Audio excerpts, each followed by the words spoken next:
And we're live. What up, y'all? Welcome back to Out of the Darkness on this special. I worked on that all day on this very special. Apparently not hard enough. Yeah, not hard enough, man. I got had the wife get the whip out and whip you into shape. I got the quarantine brain, y'all. I got the quarantine brain. So this is a special edition. This is a extra special edition of Out of the Darkness. I am your host, Q, for those of you who do not know who I be. And I'm sure most of y'all know this marble figure we have in the background that will not show his face. Sorry, Soder. buddy. I just don't have the upload speed right now. Actually, you are much better looking as a statue. Thank you. So you have a face for radio, my friend. Yes, I do. And the other man. A voice for silent pictures. And the ever so illustrious Nick Rekieta. Rickness? Brackets. It just go with it, bro. Just go with it. Yeah, that's that would be your rap name, Rickness. Rickets. Actually, no? I have to contest that because I actually found out what my rap name was back in the year 1999. That wasn't back when you had to pick your first pet in the street you grew up on. No. This was at the advent of internet name generators, and they had a rap name generator, and mine was Homicidal Terrahawk, and I will never let that go. Is that what gave you the foresight or the wherewithal to go to your Halloween party in blackface? Yep, that's what it was. Got it. You know, if they call you Homicidal Terrahawk, you have to learn. Yes. Hey, if you're a Homicidal Terrahawk or homicide, I'm sorry, man, boy, it's been a rough last couple of days, y'all, and I ain't even got into the bourbon yet. And then we have, oh man, my little brother, whom I love, C. What's up, yo? How you doing, bud? Surviving. How is the quarantine treating you? I mean, I'm a homebody, so it doesn't really bug me too much. Yeah. I got my Xbox and great Wi-Fi, so I'm fine. You need to have more children. That will fix you of that. See, I got to the exact opposite conclusion. So. Yeah. Hey, take it from the guys on here that have more than one child. Have more children. It will get to you faster. So, all right. Well, hey, we only have you guys here for a short period of time, so we need to commence this knockdown, drag out blood match now. Okay, so we are all stuck in our home. We have had our civil liberties stepped on, trumped on. I didn't say trumped on. I said tromped on. We have had our civil liberties stepped on. We are being quarantined in our house for the first time in American history. Well, people who are not sick are being forced to stay at home, are being reported to the authorities by their neighbors. I mean, it looks like old school Germany, right? Show me your papers type deal. Even governors having the police document people go. Sorry, Soder. Did you hit a button? I think I might have. We got this screen has more blackface than my Halloween parties. There we go. Whoa. There we go. It was back. Whoa. Okay. All right. Let's back up a little bit. It was the screen was solidly blacked out completely. I wasn't even talking about you. I was talking about the screen itself. There was nothing showing up, not even a chat. All right, we're gonna have problems. All right, so then if the show starts off like this, it's gotta get better, right? All right, so earlier this week, I guess he's all of our president right now, because everybody not my president. Hey, if you cash that $1,200 check, guess what? He's your president, dog. So, all right. So, all you not my president folks that went and cashed your check, I hope it bounces. but but anyway, so President Trump came out this week and he said that that he had absolute authority to start the economy back up, right? And I thought about that, and immediately, you know, the libertarian side of me said, wait a minute, wait. Absolutely not. Absolute authority. That sounds like authoritarianism. I am not for that. Absolutely not. But then I thought about it, and I said, you know, it kind of does. He's got a point. Now, I talked to my good friend, Nick Rekieta, because my first thought was, well, I mean, you look at the Interstate Commerce Clause, and I know that's shaky. Okay, whatever. Shut up, man. Shut up. Call me Alan Dershowitz for right now. All right. So look at the internet at the Commerce Clause, and you know what? I understand that it mentions Congress, right? But the argument from all of my friends was that sounds like federalism. Absolutely not. That's federal government exercising rights. And what did you say, Soder? When the Constitution does not give exact powers, then those powers are assumed by the state, right? And the General people. police But yeah. And the people, right? So sorry, I should have had it in front of me, but I didn't. All right. So, but I talked to my homie Nick Rekieta, and so you had a little bit different thought on it. So let's hear it, bro. Make your point. Do you believe that the president has absolute authority to open the economy back up? Short answer, I don't think the president has absolute authority to do much. That being said, Trump being bad at wordiology doesn't mean that the president doesn't have a significant role in opening up the economy, or even an authoritative role in opening up the economy, even if the states don't want to. And for everybody who wants to bring up a 10th Amendment and Federalist argument, I hear you. I do. But let me counter with a couple things. The reason Congress, and then by extension the federal government itself, has regulatory authority over the Commerce Clause or over interstate commerce is because the idea is that while we are a land of states that are sovereign, what is that? What was that? My bad. Q, are you trimming? Yeah, are you shaving Trimming right a now? different bush? While we do have a group of sovereignties, right, a collection of sovereignties all acting together, part of what weaves that is a federal government that is strong enough to prevent them from doing stuff like preventing interstate commerce or levying taxes that would prevent that commerce from occurring and doing all sorts of things. That being said, I don't think the commerce angle is a proper approach. I think we just go with a very basic approach. That is, we have rights. We have this thing called the Bill of Rights, and we have rights that are both enumerated in the Bill of Rights, and we have rights that exist by implication through the Bill of Rights as well.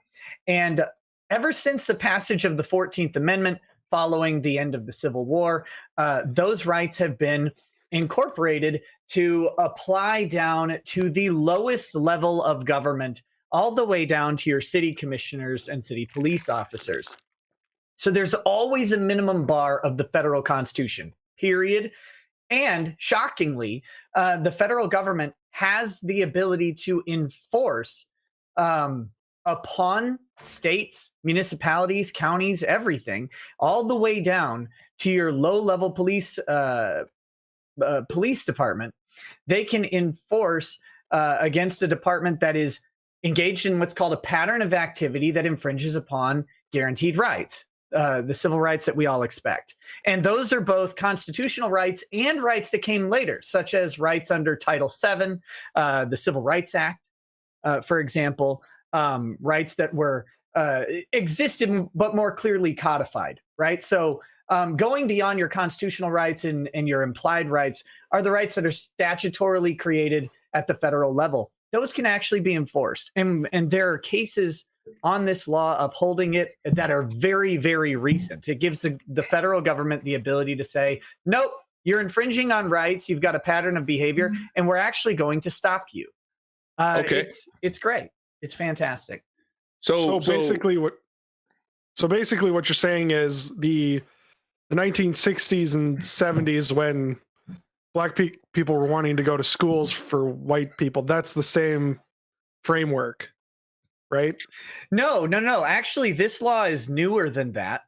But what I'm saying is that it incorporates all rights that are recognized by the federal government, from fundamental rights of life, liberty, and the pursuit of happiness, to enumerated rights like speech, religion, assembly, freedom from search and seizure, due process, all the way up to things like the Equal Rights Amendments to the Constitution, and civil rights and rights for even stuff like the Americans with Disability Act, right, which provide equal access to public accommodations and such, even though those aren't specifically. Oh, yeah. Go ahead. So you mentioned, Oh, wait. Hold on. Real quick. Hold on to that. So, CD.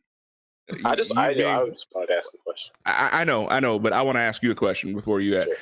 Let me ask you a question. Okay, so how do you feel about Trump's statement of having absolute authority to open the economy? It's not a fair question for me, because I give zero credence to anything that comes out of his mouth. So, okay. Well, I guess that's a feeling. All right. How else do you feel? you know what I'm saying? How does it feel? There's a certain.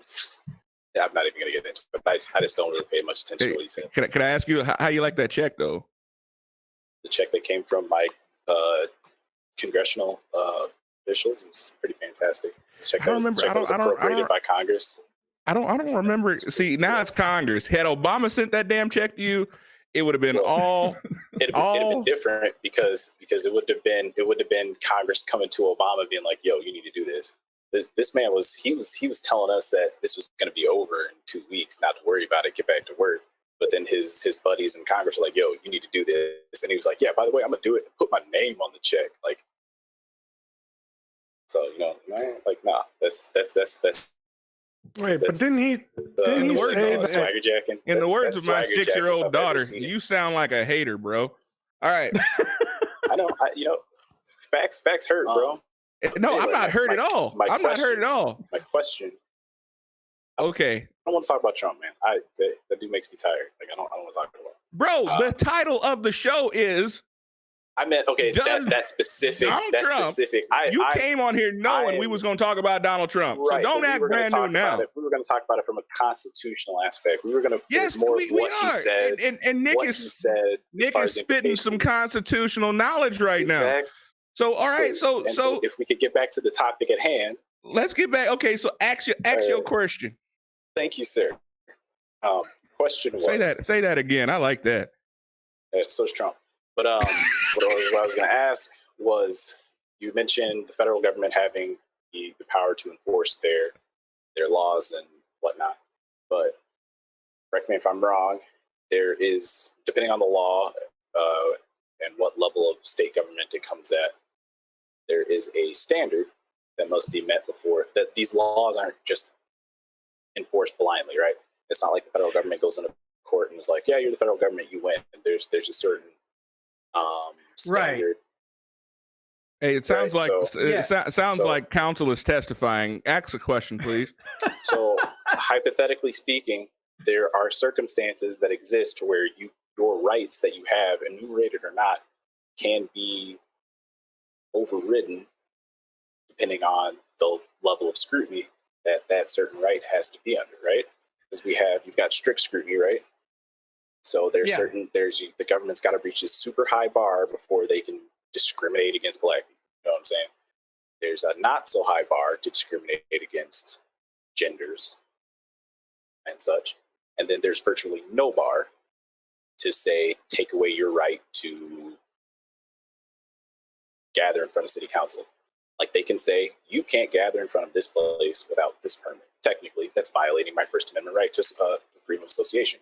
Yes, but under this very low bar of scrutiny, the government could say, hey, we interest in not having this many people at this area or whatnot. They just have to essentially just have to lay some basis. I think you're basically right, but I think you're wrong about the specifics of that thing, because my understanding is that is a strict scrutiny time, place, and manner restriction, where they can prevent you from protesting, say, directly in front of the city council, like inside while they're having a meeting, but they can't prevent you from protesting just outside the door or just outside on the lawn, or they have to set up a designated protest zone. So it's a very narrowly tailored time, place, and manner restriction for it, which I, by the way, think is complete BS. But I don't think that's rational basis. I think it is still strict scrutiny. Okay. It's just that moving a protest over 30 yards is such a narrowly tailored restriction that it typically passes strict scrutiny. But so yeah, you're right. There is rational basis. Right. Okay.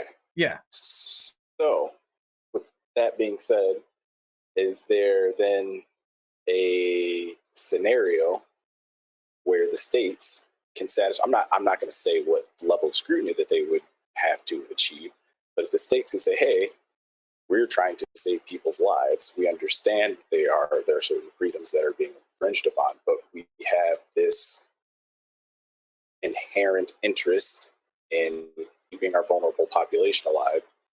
Therefore, we're going to do X, Y, and Z, and X, Y, and Z you can see are at least rationally related to achieving this goal." Therefore, I would say to do that, they can't. Sorry, I didn't mean to cut you off. Sorry if you. No, I'm done. Okay. To do that, they can't attack any First Amendment right. They can't attack speech. They can't attack assembly. They can't attack religion. They can't attack the press, because all of those are under strict scrutiny. You can't reduce those down. So wait, hold on real quick. So you're on a trail, but I don't want to forget this. So telling people that they cannot go to church, would that fall under that scrutiny you're talking about? Yeah, that would be strict scrutiny. Now the test just making sure. Go ahead. They're not. The laws or the rules in saying you can't go to church. It's saying, well, there's some states if you're willing to pay $500, you can. Well, but what I'm saying is it's not specifically saying thou shalt not go to church. It's restricting gatherings of certain numbers of people. And right, and there's a couple that inherently includes churches. Right. So the strict scrutiny test, which would be applied to freedom of assembly generally, but also when you're talking about in the context of religion, where they've banned gatherings at churches. So you could certainly say it implicates the First Amendment. Strict scrutiny, you have to have a compelling government interest, which we probably have. You go ahead and say compelling government interest is preventing the spread of an infection that is deadly amongst several populations, right? So we probably have a compelling government interest. But then the next part of that test is that any restrictions have to be narrowly tailored to achieve that compelling government interest, and they have to do so by the least restrictive means necessary. And the problem that we run into is that this is constitutionally overbroad.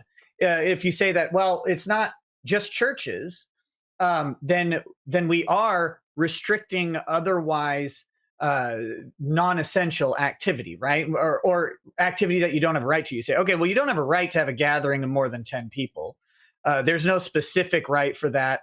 And so we can temporarily restrain that. But when you start saying, but that means that I can't go to my church, because if I go to my church, my governor has actually assigned a police officer to record license plates and issue citations to the owners of the car, which is what happened in Kentucky. And so once that happens, you now have what I would consider to be a constitutionally overbroad restriction. It's no longer the least restrictive means. We're now stepping into infringing upon other territory. And that's what we're seeing up in Michigan as well, where the governor has said, yeah, you can go out and buy essential stuff. Like you can go to Walmart and load up your cart with groceries, but while you're at Walmart already, you can't buy a can of paint or light bulbs. It's like, well, wait a minute. That's that's overbroad, it's vague, and it's arbitrary and capricious to pick these specific items out of a store you're already in that you can't buy. So these are some of the issues. And then I'll wrap up real quick and let you get back because I know you got something to say. But the other problem, the other problem that we've got going now is we're extending into these month-long lockdowns where we're saying we can't call it a time, place, and manner restriction if the time, place, and manner is never until we say so. Like it's no longer, between this hour and this hour, you can't do this thing on this day because we've got a playground of children here, so you can't go to the gun range next door or whatever. Because we're going to film something here, and that would the sound would cause the owner of this property to not have quiet enjoyment during this particular hour. You're no longer at a time, place, and manner restriction when the time is never, the place is nowhere, and the manner is however we want, right? Like that's the problem with this argument. But go ahead. But I guess I don't even know where to start. It's like I don't. You kind of segued into the First Amendment freedom of association through churches, and once you got in there, then blew the whole thing up. So I think the church example, it doesn't really hold water simply because it's not while churches are a kind of a collateral result is yes, you can't go to church. These aren't orders that say you can't go to church. I think that's a very important point to make because sure, yeah, there is a First Amendment implication from a government saying you cannot go to church. But if the government, with their telling government interest, says we're going to restrict gatherings of this many people, and churches just so happen to fall into that category, I don't think that you can just assume that simply because it affects churches the same way it affects every other gathering place of 10 or more people. But it doesn't automatically. Well, because Walmart's got more than 10 people. Yes, but Walmart's not a gathering. You don't go meet up at Walmart. And if you're going to meet up at Walmart, if you're going to meet up at Walmart, then you'd be in violation of the order as well. But if a bunch of employees have a meeting at Walmart because they're staff, then they're having a meetup, they're having a gathering. That's also restricted. They're restricting company meetings at Walmart. Are you sure? They are restricting. Look, all I know is the order says that you are not supposed to have gatherings of 10 or more people. So if there's, hypothetically speaking, a gathering of 10 or more people at Walmart, they would be in violation of the order. Whether or not they get in trouble for it, no. But all I know is those are the words of the order. No, I don't think. Move on. I don't think so. They only are allowing 0 people into Walmart because I'm sure there's more than 10 employees there. Yes, but you have to understand it's not a gathering. If people show up at work and they keep that 6-foot distance, which is the primary reason for the order. I don't know what you guys go to work, but when I go to work, it's not to gather. I'm there to do a job. There may be some collateral sort of rubbing of shoulders, but it's not. No, I mean, that's still a commercial gathering. You're freely associating. You could quit. You're not compelled to work at Walmart. So therefore what? So therefore it still is a gathering. It's just an essential gathering as under the order.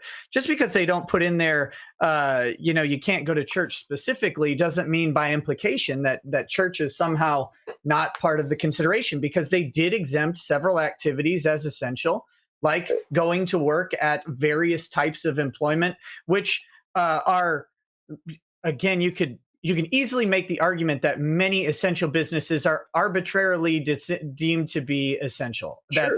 So make that argument, which no one's preventing you from doing. But what I'm saying is that somehow you can take this neutral on its face order and say that it is meant to be disproportionately impact, or meant to disproportionately impact churches. I think that's a farce. It's a horrible. I have a question, CD. Yeah. Do you love Jesus? Oh no! It's a trap! It's a trap! Don't do it! Don't answer. Yes, I do. So you love Jesus. Absolutely. So do you love Jeff Bezos? Who? Jeff Bezos, Amazon. Who's that? What's Amazon? CEO of Amazon. Oh. So why is it okay for 300 people to gather in an It's not Amazon appropriate, warehouse, but it's not okay for people to go and talk to Jesus at church? That's not the appropriate question. Because nobody's saying neither. That is an appropriate. It's my question, dadgummit. So it is appropriate. I understand. It's a completely appropriate question. That question has no bearing on. How does it not have bearing? How does it not have? Okay, so it does have bearing. It has bearing solely because because their legislative meetings. They don't say, "Is it okay for this that like that?" It has total bearing because now we are giving the government the ability to decide what gatherings are essential and what gatherings are not. It is a very slippery slope to start going down, my friend. Sure. I know I said it tongue in cheek and I made a joke about it, but when the government gets the chance to decide which meetings are essential and which meetings are not, then we are in a very, very difficult place and a place of no return. They're going to decide that those because they're the ones that make the rules that go around. Like, why would you decide what's essential? Why would you have the authority to decide what's essential? But the thing is, you have no accountability. You have no duty to do to. But that would be like me coming into your house to tell you what your kids need to eat for supper. Doesn't that presume that I have a duty to someone else? Like well, the government does. The government has a duty to its most vulnerable citizens, and so therefore it is incumbent on them. Yes, that doesn't sound right to me at all. You don't think that a government has a duty to its citizens? It has a duty, but not in the way that you're talking about. And a duty to I'm constantly hearing how the cops don't have any duty to protect me specifically. Okay, sure, because you aren't the cops' target citizen. So it might not be your. Why? Because I'm white. Shut up. Listen. They're not talking. The cops aren't targeting you at that specific moment. Okay. So for you, your government service may be, your local DMV. There you are. White guy needs another white guy license picture taken. So the DMV is there for him.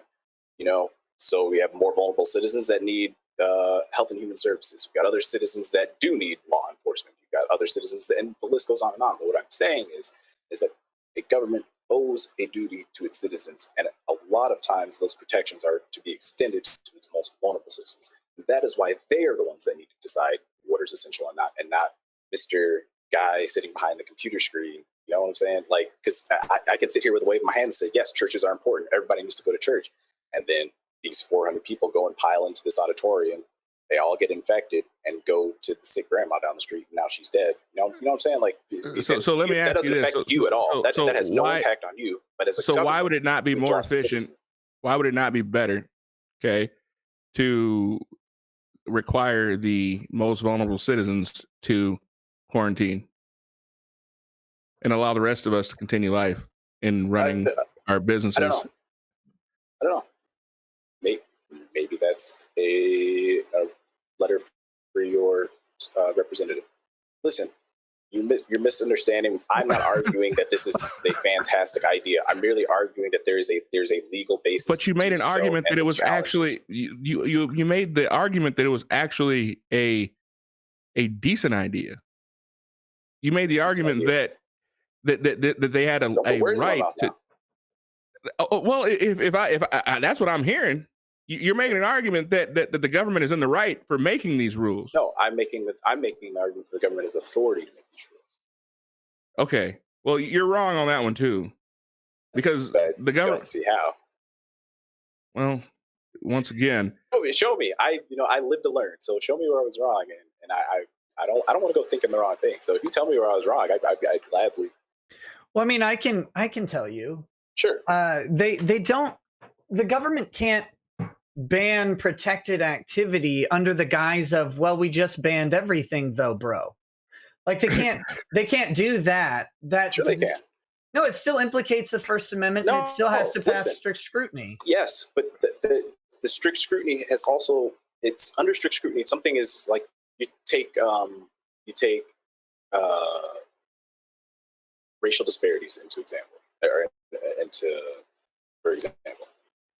If there is an activity or if there is something that disproportionately affects Black people, however, it's not constructed that way, you know, and it just so happens that Black people are disproportionately affected. Yeah, you're doing disparate treatment versus disparate impact in labor is what you're talking about. But I mean, that it's that same idea in that you can't say, well, are affected more. Yeah, well, churches are different. You know, they run their businesses differently. So, of course, they're going to be affected differently. But if you look at this and it's neutral on its face, you can't say, well, there's a disparate impact, therefore the whole thing gets thrown out, especially given the... Yeah, but what they'd have to do is, first of all, if you have a disparate impact on race in labor, then that disparate impact theory can actually be the basis of relief. You just have to show... not in and of itself, right? There's extra steps that you have to take, but you can't just simply show... Right. All it does is it just changes the calculation a little bit. It changes the burden of proof. Right, but we're not in labor law here. We're in Constitution land. I understand, but I'm trying to draw parallels.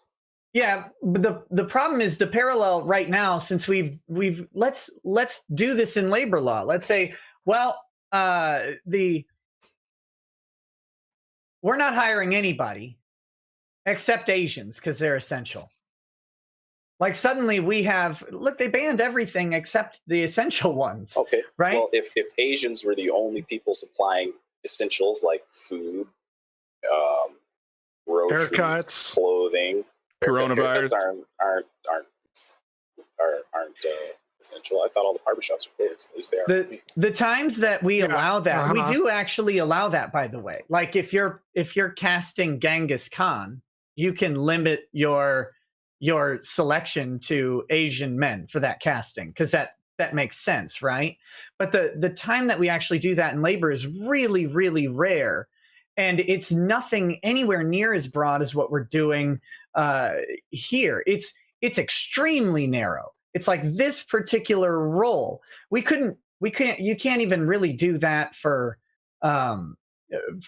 sports anymore with where you would want specific physical requirements unless there's like a weight class. But if you do that, you have to create the other weight classes. You have to give people the opportunity to go on their merit.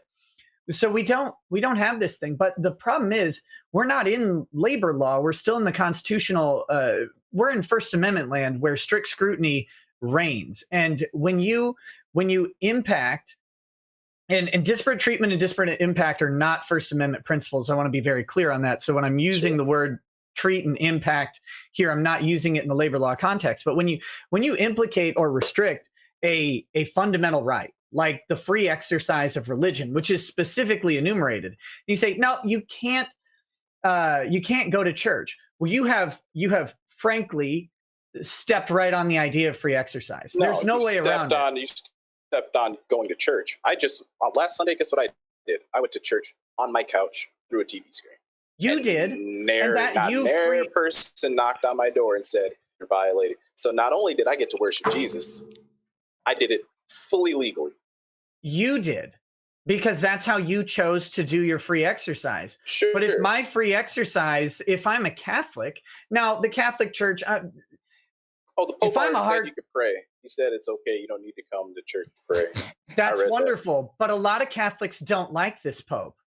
And they don't believe that he's even a legitimate Pope. That's and fine. So it's not the government's job to ratify the Pope's credentials.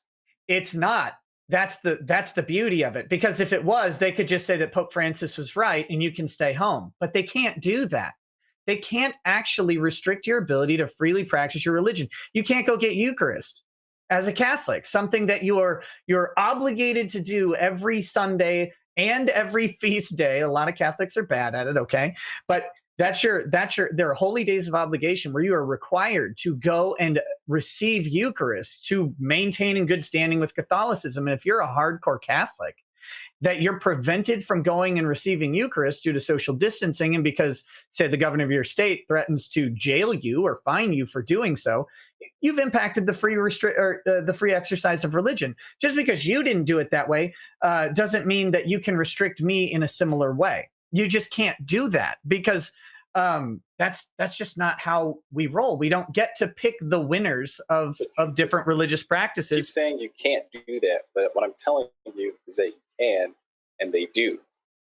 because of strict You're right. Whoa. You're right. You're right. They Just can. because Well, I mean, you like the taste of government boot doesn't mean the rest of us do. I mean, You're just eating your own boots. You guys are misunderstanding me. I'm not saying that this is something You're- that is wonderful. You're and it's awesome. absolutely I'm just right. saying You're that absolutely right. They can do this, and they do it. They Yes, can, and they practically, did. They did. But yes. we're not here to talk about whether or not they can, because obviously That's exactly they did. why we came here. You said, No. Can he do this thing? And I'm telling you that no. Well, essentially, Oh, I'm sorry. I'm sorry. Wait. If that's the state discussion, governors. throw out my can. legal arguments. Yes, Trump could mobilize the National Guard and the Army and the Marines. He could deploy them into every major city. He could put them under whatever martial law he wanted, and he could oust local government just via order. He can do that. He has a bigger army than any governor. He can do that to whoever he wants. Is it legal? No. That would be. That was kind of what was understood by can. Okay, Yeah. all right. Yeah, I need you to physical ability. I'm talking about legal ability, I suppose. No, they don't have the legal authority to do so either. And we do stuff that is unconstitutional and unlawful as government all the time, right? Like governments lawfully enact an unlawful thing, and it happens, and then like we used to be able to hold people. This all started when we let Obama make us buy insurance. It started long before that. I was gonna say. This goes all the way back. Patriot. This goes back to Did you ever heard of Abraham Lincoln? No, but oh god. Police departments used to be able to hold people without a probable cause hearing for 20, 30 days, and they used to do it all the time. It was unlawful, it was unconstitutional, but they did it. And then they still do, and it still is found unconstitutional. And when that happens, we have one-offs where those guys, depending on how badly their case was prejudiced by what happened, they get out of there. I know you know about that stuff. So I'm trying to speak directly into your world, but the same thing with this. Having them issue lawful order just means that they followed the process of government that brings a bill into law, or that brings an executive order into lawful existence. That doesn't mean that it's a constitutional order that will be upheld under any sort of review. And that's what I'm arguing. Is I believe that it will. Hold up, guys, real quick. We got a couple super chats to get to real fast. We're going to be shutting this down real quick. Well, very quickly. But Soder, you want to get run off some super chats real quick? We got some people that have been waiting. Just so we're clear, I do not have access to the Streamlabs tonight, so if there are any in there, you're gonna have to read them. First up, we have Frater J. Welcome back, buddy. We saw you join the Discord again earlier. Thank you for coming back for $10. I had been seeing this much, which hasn't not been unable to have been. Mostly all of none of this is it. That's probably one of the hardest things I've ever read. Look, sometimes you think it don't be that way, but it do. Exactly. Up next, we have Architect. Soder, I don't have access to the super chats either. I mean, the Streamlabs, no. Oh, that's not good. No, it's not. Oh, that's really bad. Okay. Can we sue Streamlabs for this? Yeah, we absolutely can. Hey, does it give you this stupid little summary view? Is that why you can't see it? No, like I cannot log in to the Out of the Darkness Streamlabs. Yeah, right now. That's how bad it is. Yeah, neither can I. All right, go ahead. All right, up next is Architect of Fate. This guy for $2. Did this guy just say some people are more equal? I believe he did. Sullivan for $4.99. It's okay for Walmart and Amazon to be full of people because the government gets money. Can't tax the church yet. Tax the church. And again, Please. I'm pro taxing the church, by the way. Absolutely. For $5. Abraham Lincoln was a tyrant for suspending habeas corpus. Boot was right for defending the nation. I think he meant Booth. Booth was right for defending the nation from him. Sic semper tyrannis. Changed my mind. Dang. No thanks. Well, Dang. I think Booth changed his mind. Oh, Yeah, into jelly. okay. All right. This is going nowhere fast. Okay. Nowhere fast. And No, he actually. Let me briefly address that. It's a fun meme to say that the suspension of habeas corpus by Abraham Lincoln was tyranny, and you could argue all day about the rights and wrongs of Abraham's moves in the present as things were moving. But the suspension of habeas corpus is actually allowed during times of insurrection, and rebellion. So the Civil War, that's like the one time he could actually lawfully do it, which is weird.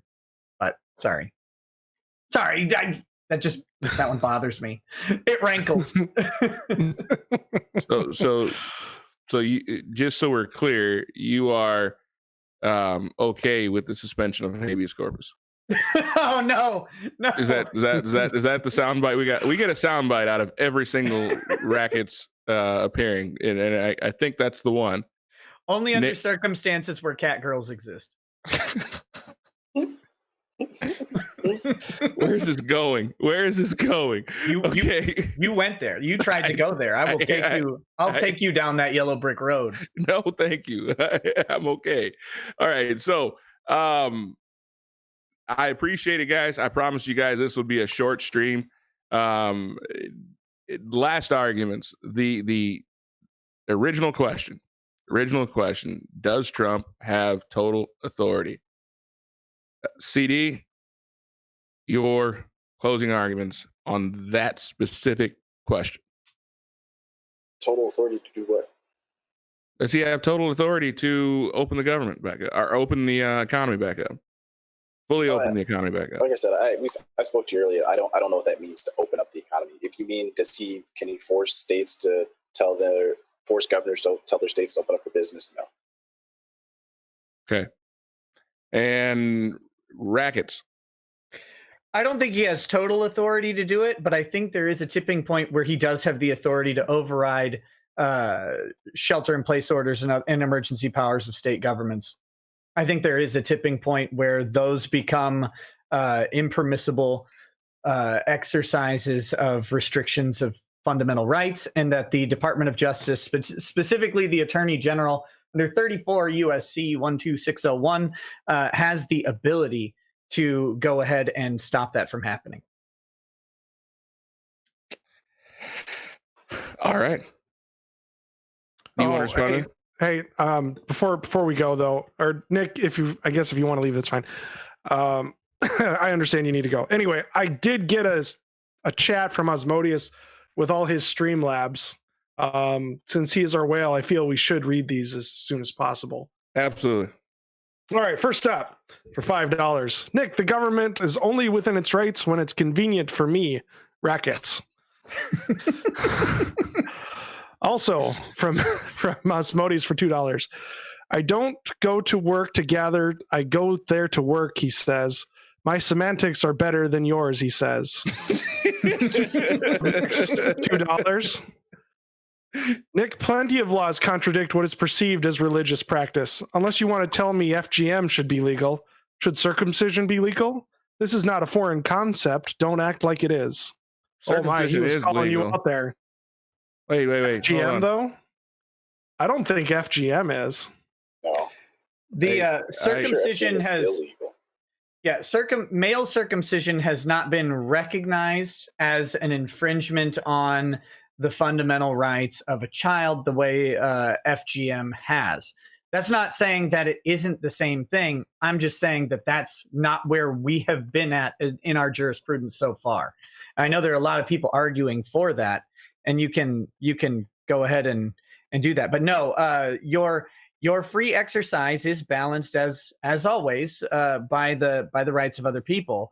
So just as any of your rights are. So that's why we don't allow human sacrifice either. So my freedom to not get COVID-19.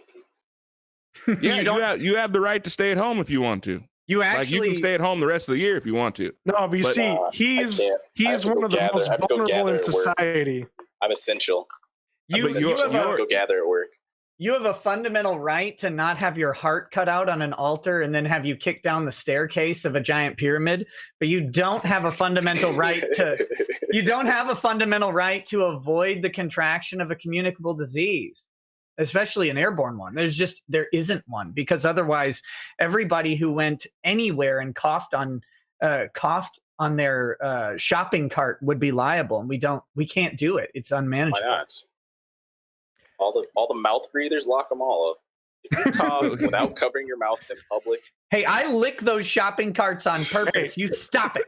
That's bold talk for a guy with a bigger nose than my mouth. Yeah, I'm an at-risk population here. The government owes me. I have to breathe in all y'all's nonsense every time. Look at that. I just got coronavirus sniffing. Transmitted through the internet. hate to Transmitted. see it. Wow. All right. Hey, guys. Coronavirus. Thank you so much for tuning in tonight. Just a quick show amongst friends. Obviously, we didn't. I won the argument. Trump does have authority. It's just a fringe benefit of being the host.